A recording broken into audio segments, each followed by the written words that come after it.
الحمد لله رب العالمين الرحمن الرحيم مالك يوم الدين إياك نعبد وإياك نستعين اهدنا الصراط المستقيم صراط الذين أنعمت عليهم غير المغضوب عليهم ولا الضالين.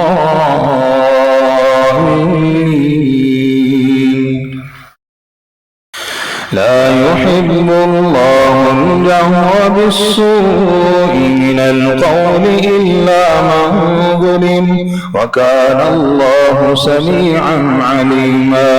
إن تبدوا خيرا أو تخفوه أو تعفوا عن سوء فإن الله كان عفوا قديرا.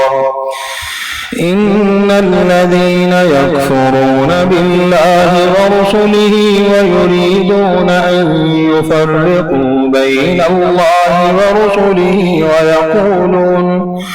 ويقولون نؤمن ببعض ونكفر ببعض ويريدون أن يتخذوا بين ذلك سبيلا أولئك هم الكافرون حقا وأعتدنا للكافرين عذابا مهينا.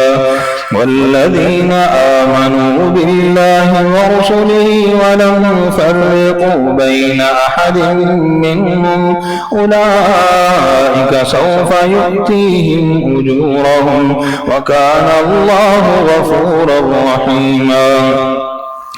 يسألك أهل الكتاب أن تنزل عليهم كتابا من السماء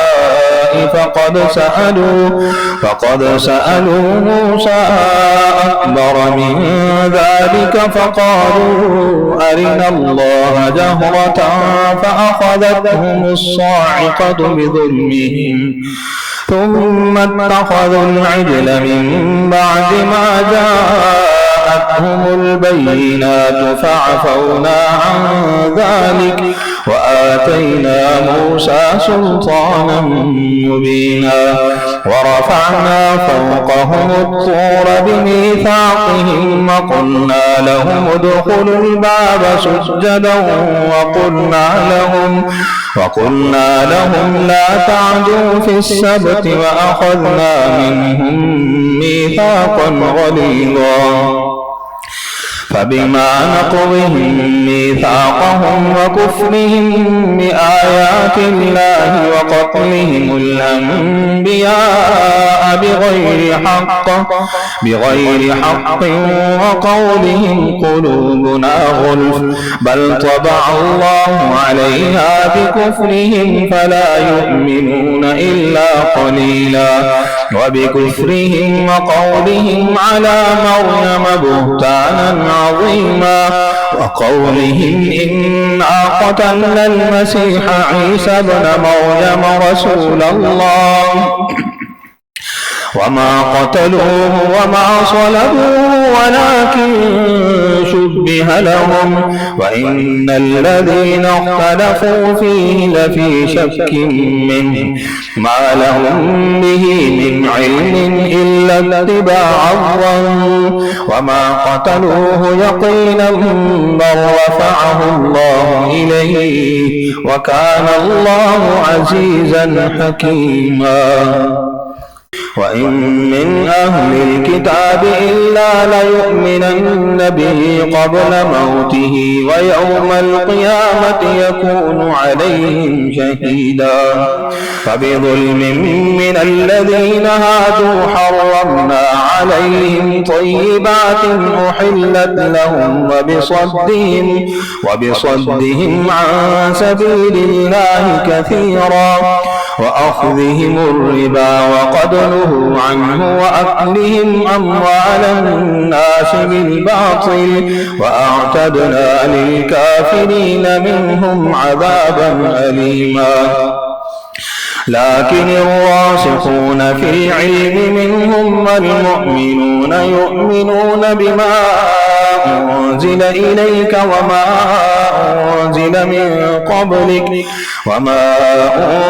من قبلك والمقيمين الصلاة والمؤتون الزكاة والمؤمنون بالله واليوم الآخر أولئك سنؤتيهم أجرا عظيما.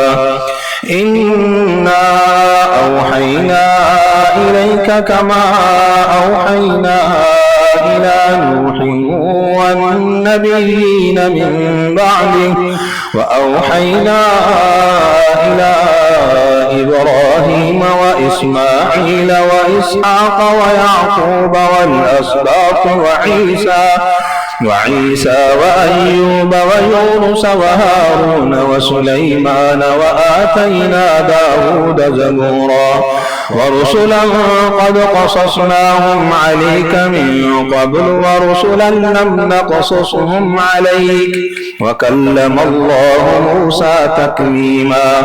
رسلا مبشرين ومنذرين لئلا يكون للناس على الله حجة بعد الرسل وكان الله عزيزا حكيما.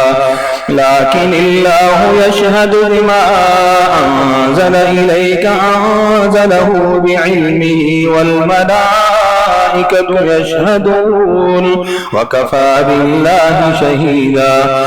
إن الذين كفروا وصدوا عن سبيل الله قد ضلوا ضلالا بعيدا. إن الذين كفروا وظلموا لم يكن الله ليغفر لهم ولا ليهديهم طريقا إلا طريق جهنم خالدين فيها أبدا وكان ذلك على الله يسيرا. يا أيها الناس قد جاءكم الرسول بالحق من ربكم فآمنوا خيرا لكم وإن تكفروا فإن لله ما في السماوات والأرض وكان الله عليما حكيما. يا أهل الكتاب لا تغلوا في دينكم ولا تقولوا على الله إلا الحق إنما المسيح عيسى ابن مريم رسول الله وكلمته ألقاها إلى مريم وروح منه فآمنوا بالله ورسله ولا تقولوا ثلاثة انتهوا خيرا لكم إنما الله إله واحد سبحانه أن يكون له ولد له ما في السماوات وما في الأرض وكفى بالله وكيلا. لن يستنكف المسيح أن يكون عبدا لله ولا الملائكة المقربون ومن يستنكف عن عبادته ويستكبر فسيحشرهم إليه جميعا. فأما الذين آمنوا وعملوا الصالحات فيوفيهم أجورهم ويزيدهم من فضله. وأما الذين استنكفوا واستكبروا فيعذبهم عذابا أليما ولا يجدون لهم من دون الله وليا ولا نصيرا. يا أيها الناس قد جاءكم برهان من ربكم وأنزلنا إليكم نورا مبينا.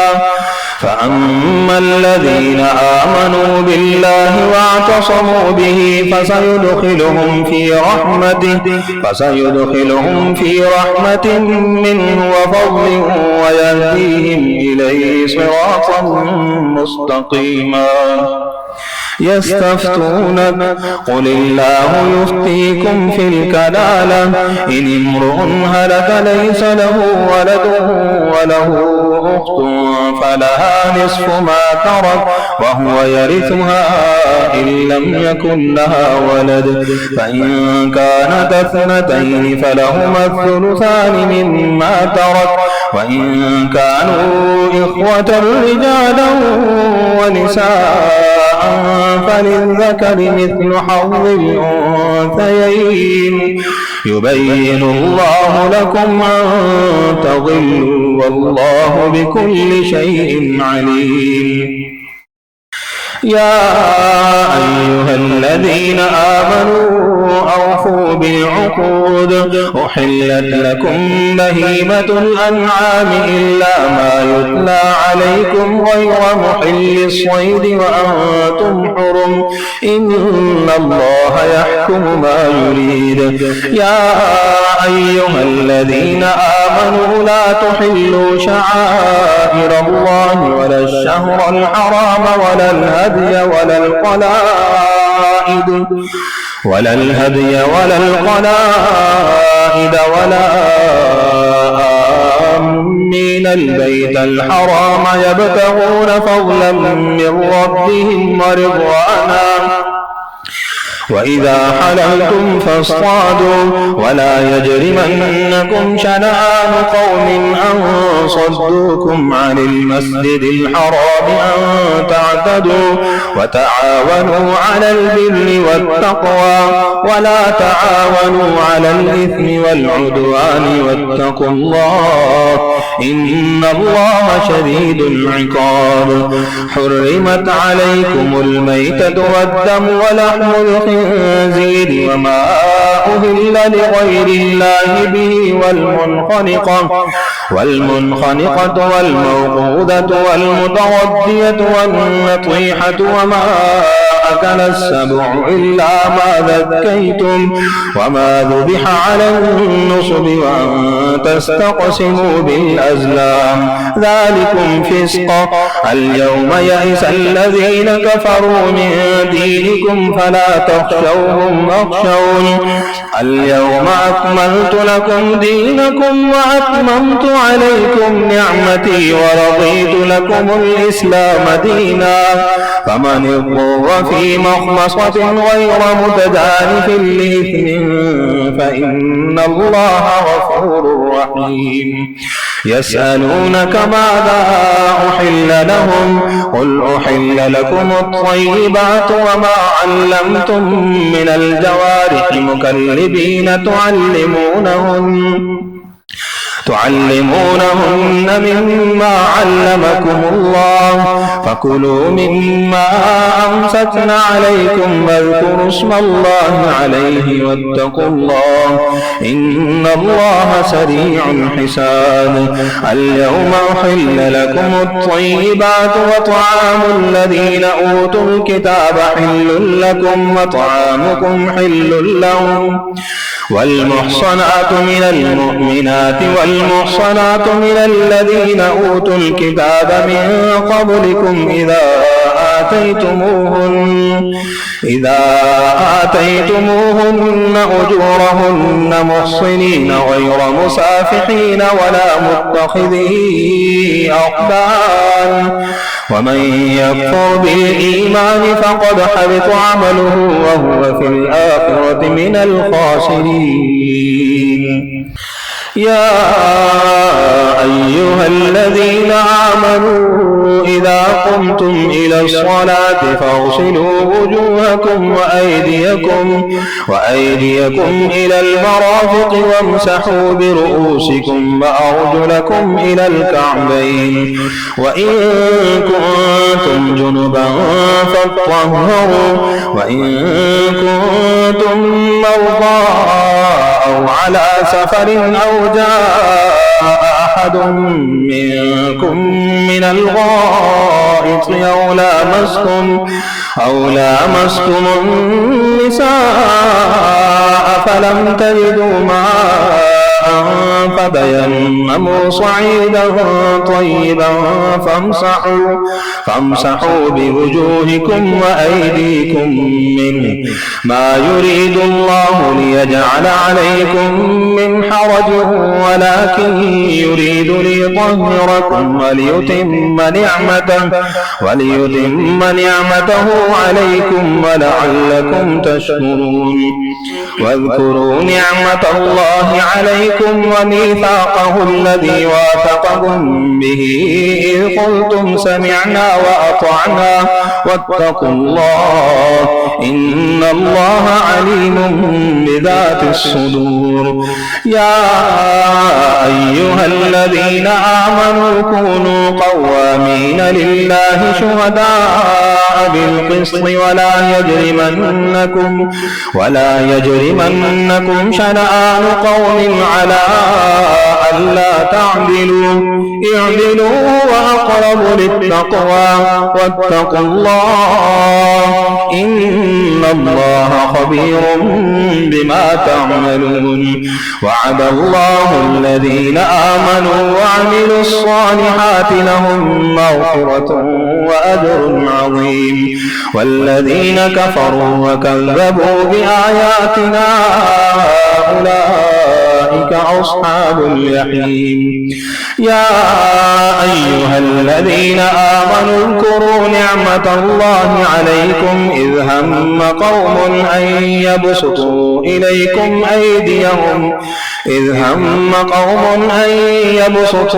إليكم أيديهم فكف أيديهم عنكم واتقوا الله وعلى الله فليتوكل المؤمنون.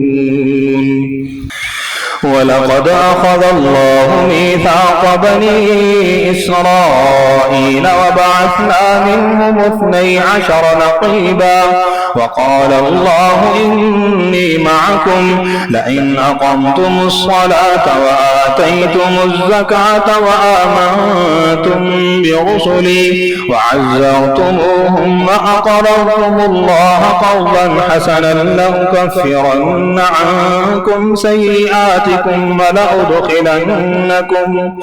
ولأدخلنكم جنات تجري من تحتها الأنهار فمن كفر بعد ذلك منكم فقد ضل سواء السبيل. فبما نقضهم ميثاقهم لعناهم وجعلنا قلوبهم قاسية يحرفون الكلم عن مواضعه ونسوا حظا مما ذكروا به ولا تزال تطلع على خائنة منهم إلا قليلا منهم فاعف عنهم واصفح إن الله يحب المحسنين. ومن الذين قالوا إنا نصارى أخذنا ميثاقهم فنسوا حظا مما ذكروا به فأغرينا بينهم العداوة والبغضاء إلى يوم القيامة وسوف ينبئهم الله بما كانوا يصنعون. يا أهل الكتاب قد جاءكم رسولنا يبين لكم كثيرا مما كنتم تخفون من الكتاب ويعفو عن كثير. قد جاءكم من الله نور وكتاب مبين يهدي به الله من اتبع رضوانه سبل السلام ويخرجهم من الظلمات إلى النور بإذنه ويهديهم إلى صراط مستقيم. لقد كفر الذين قالوا إن الله هو المسيح ابن مريم قل فمن يملك من الله شيئا إن أراد أن يهلك المسيح ابن مريم وأمه ومن في الأرض جميعا ولله ملك السماوات والأرض وما بينهما يخلق ما يشاء والله على كل شيء قدير. وقالت اليهود والنصارى نحن أبناء الله وأحباؤه قل فلم يعذبكم بذنوبكم بل أنتم بشر ممن خلق يغفر لمن يشاء ويعذب من يشاء ولله ملك السماوات والأرض وما بينهما وإليه المصير. يا أهل الكتاب قد جاءكم رسولنا يبين لكم على فترة من الرسل أن تقولوا ما جاءنا من بشير ولا نذير فقد جاءكم بشير ونذير والله على كل شيء قدير. وإذ قال موسى لقومه يا قوم اذكروا نعمة الله عليكم إذ جعل فيكم أنبياء وجعلكم ملوكا وآتاكم ما لم يؤت أحدا من العالمين. يا قوم ادخلوا الأرض المقدسة التي كتب الله لكم ولا ترتدوا على أدباركم فتنقلبوا خاسرين. قالوا يا موسى إن فيها قوما جبارين وإنا لن ندخلها حتى يخرجوا منها فإن يخرجوا منها فإنا داخلون. قال رجلان من الذين يخافون أنعم الله عليهم ادخلوا عليهم الباب فإذا دخلتموه فإنكم غالبون وعلى الله فتوكلوا إن كنتم مؤمنين. وعلى الله فتوكلوا إن كنتم مؤمنين. قالوا يا موسى إنا لن ندخلها أبدا ما داموا فيها فاذهب أنت وربك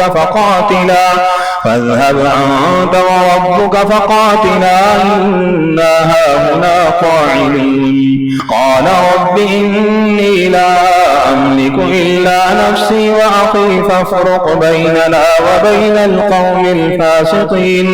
قال فإنها محرمة عليهم 40 سنة يتيهون في الأرض فلا تأس على القوم الفاسقين.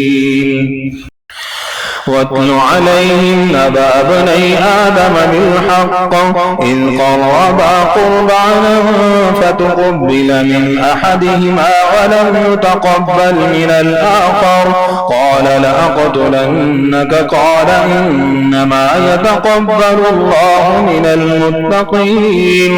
لئن بسطت إلي يدك لتقتلني ما أنا بباسط يدي إليك لأقتلك إني أخاف الله رب العالمين.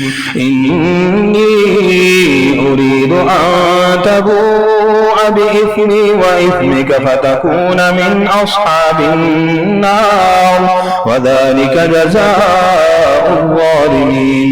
فطوعت له نفسه قتل أخيه فقتله فأصبح من الخاسرين.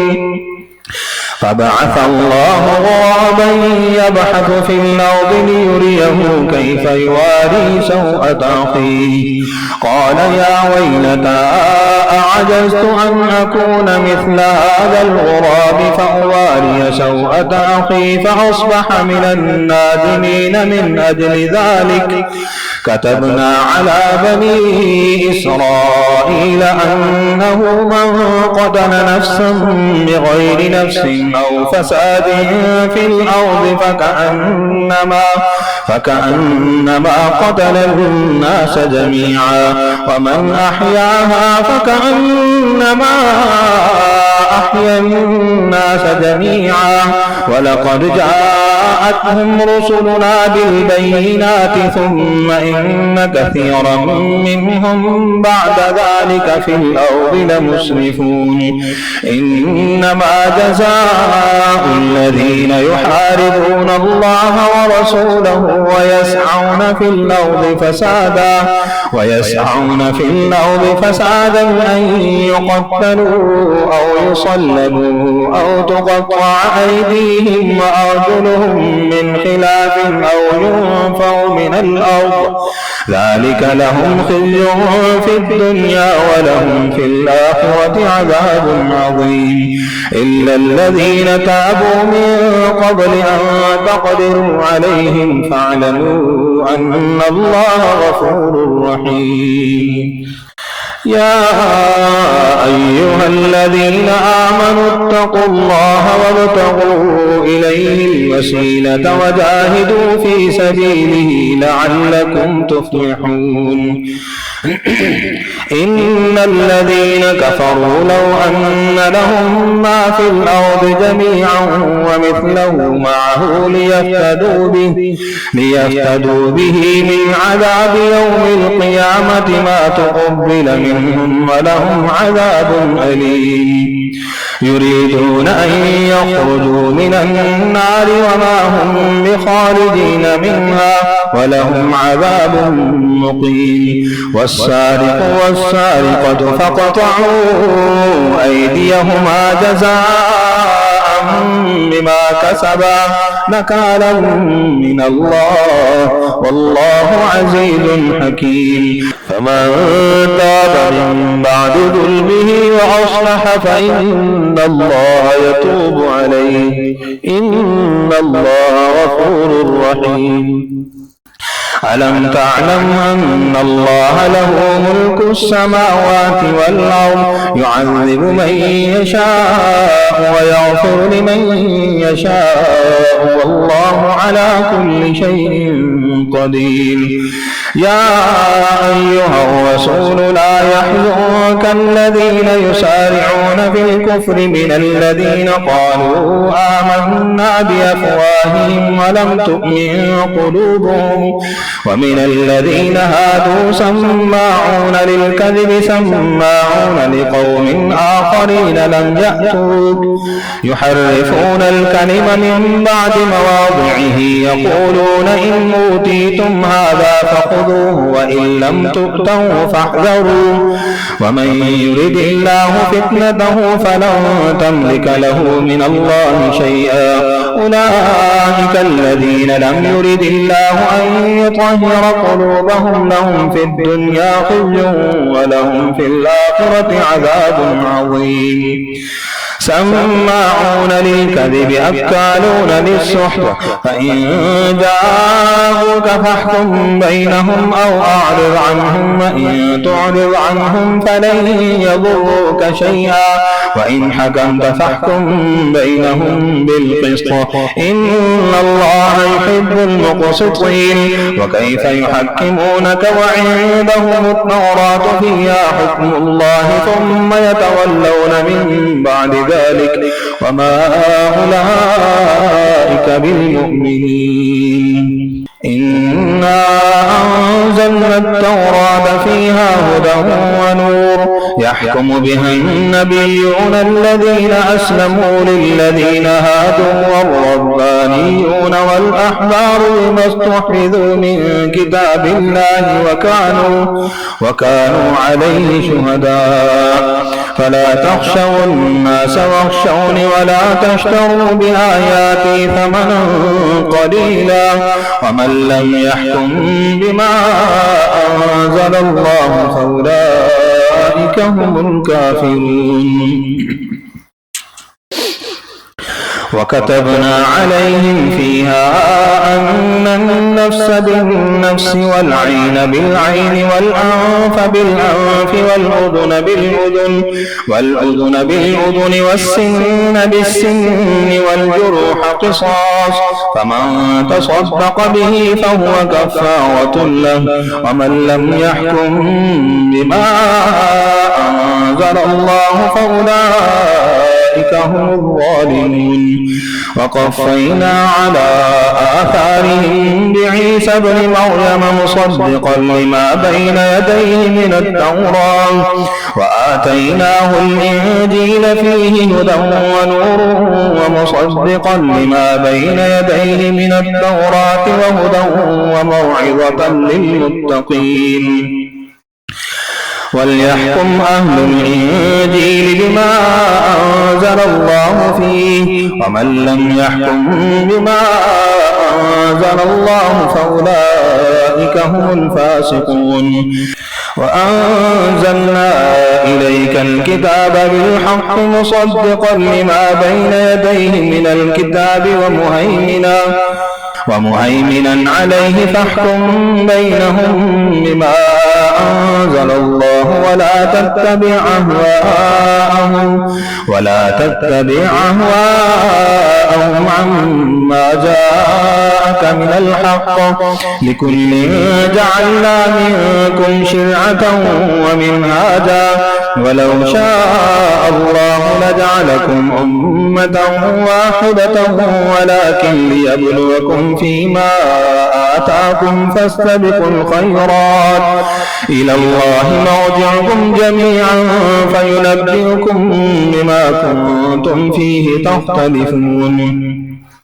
وأن احكم بينهم بما أنزل الله ولا تتبع أهواءهم واحذرهم أن يفتنوك عن بعد ما أنزل الله إليك، فإن تولوا فاعلم أنما يريد الله أن يصيبهم ببعض ذنوبهم وإن كثيرا من الناس لفاسقون. أفحكم الجاهلية يبغون ومن أحسن من الله حكما لقوم يوقنون.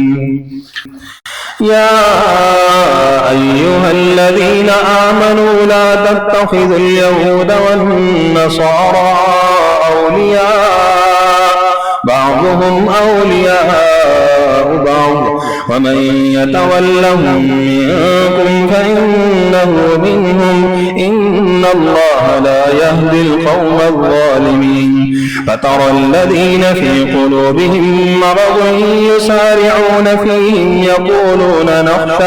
يقولون نخشى أن تصيبنا دائرة، فعسى الله أن يأتي بالفتح أو أمر من عنده فيصبحوا على ما أسروا في أنفسهم نادمين.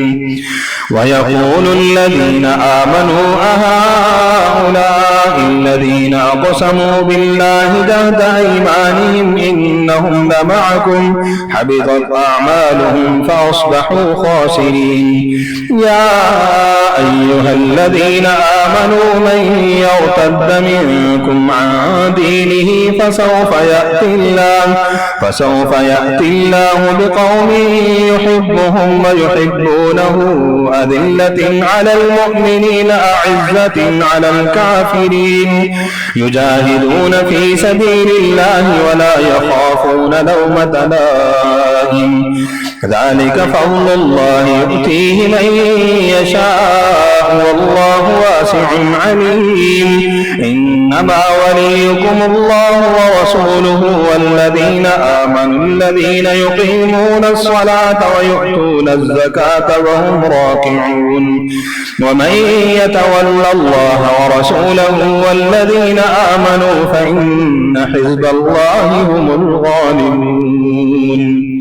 يا أيها الذين آمنوا لا تتخذوا الذين اتخذوا دينكم هزوا ولعبا من الذين أوتوا الكتاب من قبلكم والكفار أولياء واتقوا الله إن كنتم مؤمنين. وإذا ناديتم إلى الصلاة اتخذوها هزوا ولعبا ذلك بأنهم قوم لا يعقلون.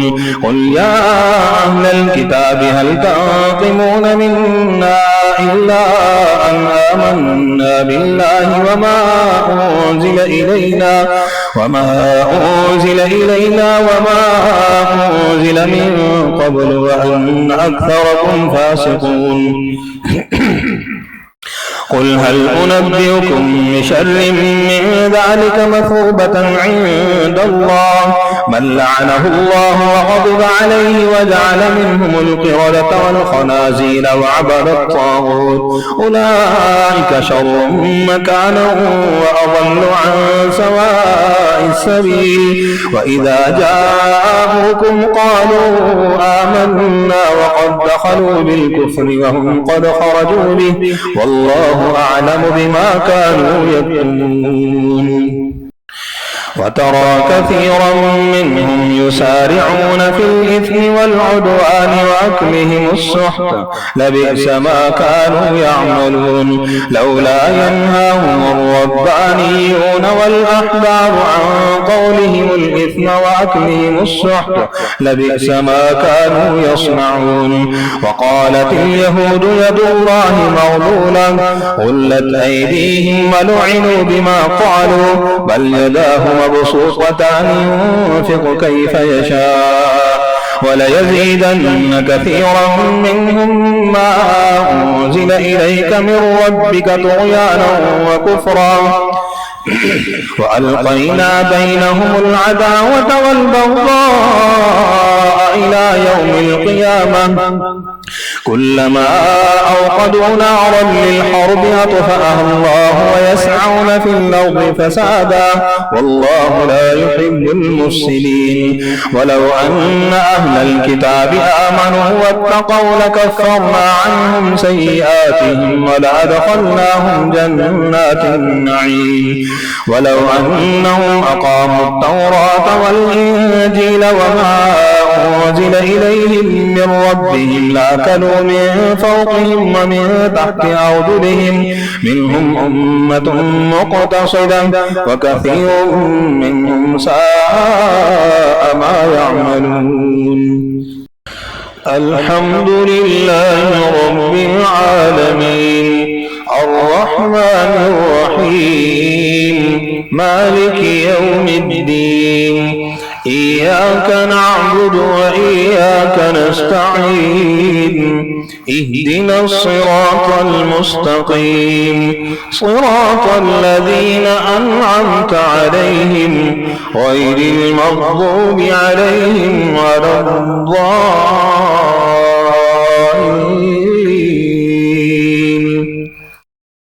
يا أيها الرسول بلغ ما أنزل إليك من ربك وإن لم تفعل فما بلغت رسالته والله يعصمك من الناس إن الله لا يهدي القوم الكافرين. قل يا أهل الكتاب لستم على شيء حتى تقيموا التوراة والإنجيل وما أنزل إليكم من ربكم وليزيدن كثيرا منهم ما أنزل إليك من ربك طغيانا وكفرا فلا تأس على القوم الكافرين. إن الذين آمنوا والذين هادوا والصابئون والنصارى من آمن بالله واليوم الآخر وعمل صالحا فلا خوف عليهم ولا هم يحزنون. لقد أخذنا ميثاق بني إسرائيل وأرسلنا إليهم رسلا كلما جاءهم ورسول بما لا تهوى أنفسهم فريقا كذبوا وفريقا يقتلون وحسبوا ألا تكون فتنة فعموا وصموا ثم تاب الله عليهم ثم عموا وصموا كثير منهم والله بصير بما يعملون. لقد كفر الذين قالوا إن الله هو المسيح ابن مريم وقال المسيح يا بني إسرائيل اعبدوا الله ربي وربكم إنه من يشرك بالله فقد حرم الله عليه الجنة ومأواه النار وما للظالمين من أنصار. لقد كفر الذين قالوا إن الله ثالث ثلاثة وما من إله إلا إله واحد وإن لم ينتهوا عما يقولون ليمسن الذين كفروا منهم عذاب أليم.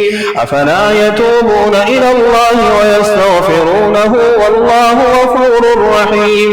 ما المسيح ابن مريم إلا رسول قد خلت من قبله الرسل وأمه صديقة كانا يأكلان الطعام انظر كيف نبين لهم الآيات ثم انظر أنا يؤفكون. قل أتعبدون من دون الله ما لا يملك لكم ضرا ولا نفعا والله هو السميع العليم. قل يا أهل الكتاب لا تغلوا في دينكم غير الحق ولا تتبعوا أهواء قوم قد ضلوا من قبل وأضلوا كثيرا وضلوا عن سواء السبيل. لعن الذين كفروا من بني إسرائيل على لسان داود وعيسى بن مريم ذلك بما عصوا وكانوا يعتدون. كانوا لا يتناهون عن منكر فعلوه لبئس ما كانوا يفعلون. ترى كثيرا منهم يتولون الذين كفروا لبئس ما قدمت لهم أنفسهم أن سخط الله عليهم وفي العذاب هم خالدون. ولو كانوا يؤمنون بالله والنبي وما أنزل إليه ما اتخذوهم أولياء ولكن كثيرا منهم فاسقون. لتجدن أشد الناس عداوة للذين آمنوا اليهود والذين أشركوا ولتجدن أقربهم مودة للذين آمنوا الذين قالوا إنا نصارى ذلك بأن منهم قسيسين ورهبانا وأنهم لا يستكبرون. وإذا سمعوا ما أنزل إلى الرسول ترى أعينهم تفيض من الدمع مما عرفوا من الحق يقولون ربنا آمنا فاكتبنا مع الشاهدين. وما لنا لا نؤمن بالله وما جاءنا من الحق ونطمع أن يدخلنا ربنا مع القوم الصالحين فأثابهم الله بما قالوا جنات تجري من تحتها الأنهار خالدين فيها وذلك جزاء المحسنين. والذين كفروا وكذبوا بآياتنا أولئك أصحاب الجحيم. يا أيها الذين آمنوا لا تحرموا طيبات ما أحل الله لكم ولا تعتدوا إن الله لا يحب المعتدين. وكلوا مما رزقكم الله حلالا طيبا واتقوا الله الذي أنتم به مؤمنون.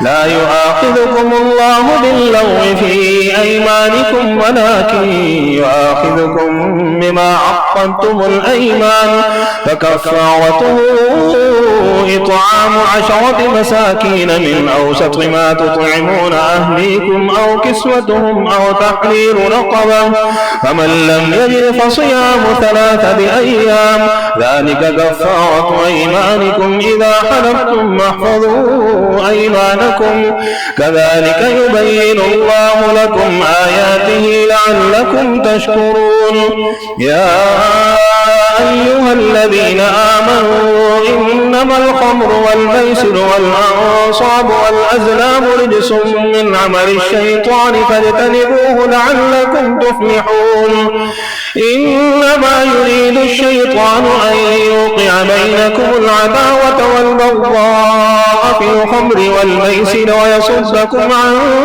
ذكر الله وعن الصلاة فهل أنتم منتهون وأطيعوا الله وأطيعوا الرسول واحذروا فإن توليتم فاعلموا أنما على رسولنا البلاغ المبين ليس على الذين آمنوا وعملوا الصالحات جناح فيما طعموا إذا ما اتقوا وآمنوا وعملوا الصالحات ثم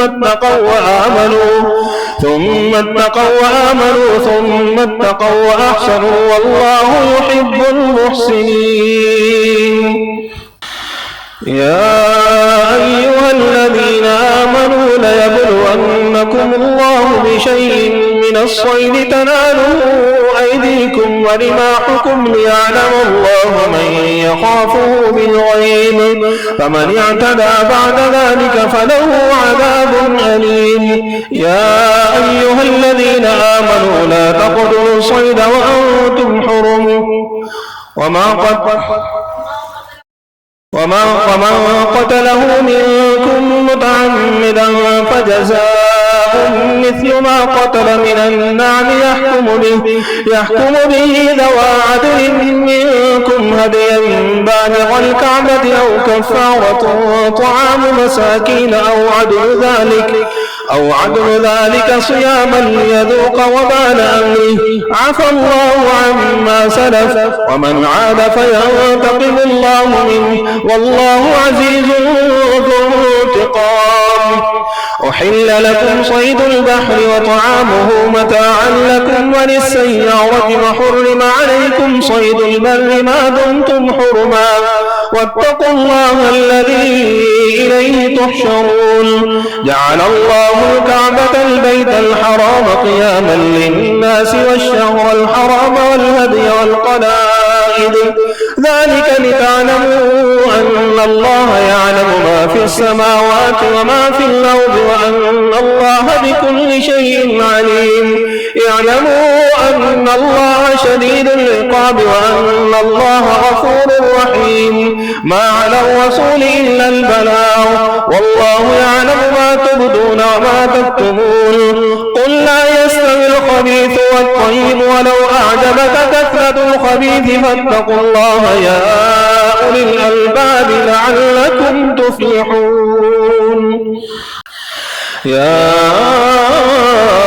أيها الذين آمنوا لا تسألوا عن أشياء إن تبد لكم تسؤكم وإن تسألوا عنها حين ينزل القرآن تبد لكم عفى الله عنها والله غفور حليم قد سألها قوم من قبلكم ثم أصبحوا بها كافرين ما جعل الله من محيرة ولا سائبة ولا وصيلة ولا حام ولكن الذين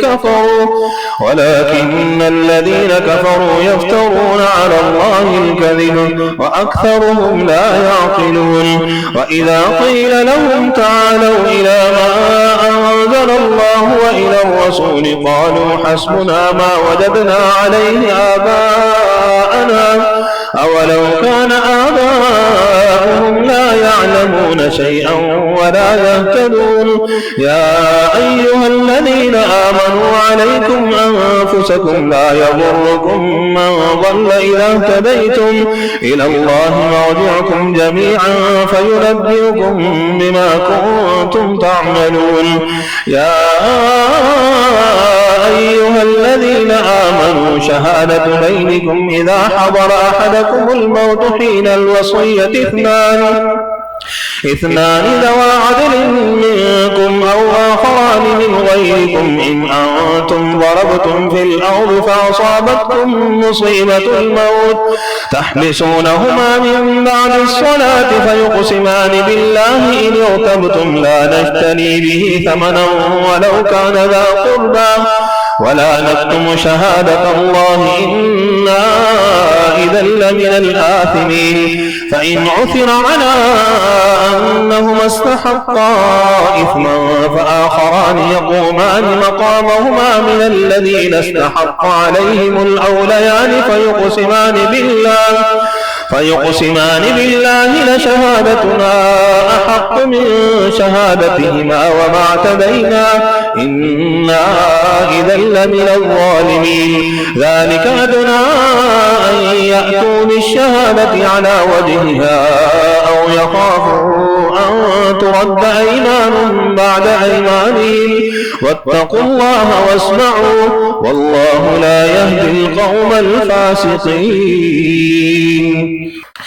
يوم يجمع الله الرسل فيقول ماذا أجبتم قالوا لا علم لنا إنك أنت علام الغيوب إذ قال الله يا عيسى ابن مريم اذكر نعمتي عليك وعلى والدتك إذ أيدتك بروح القدس تكلم الناس في المهد وكهلا وإذ علمتك الكتاب والحكمة والتوراة والإنجيل وإذ تخلق من الطين كهيئة الطير بإذني فتنفخ فيها فتكون طيرا بإذني وتبرئ الأكمه والأبرص بإذني وإذ تخرج الموتى بإذني وإذ كففت بني إسرائيل عنك إذ جئتهم بالبينات فقال الذين كفروا منهم إن هذا إلا سحر مبين وإذ أوحيت إلى الحواريين أن آمنوا بي وبرسولي قالوا آمنا واشهد بأننا مسلمون إذ قال الحواريون يا عيسى ابن مريم هل يستطيع ربك أن ينزل علينا مائدة من السماء قال اتقوا الله إن كنتم مؤمنين قالوا نريد أن نأكل منها وتطمئن قلوبنا ونعلم أن قد صدقتنا ونكون عليها من الشاهدين قال عيسى ابن مريم اللهم ربنا أنزل علينا مائدة من السماء تكون لنا عيدا لأولنا وآخرنا وآية منك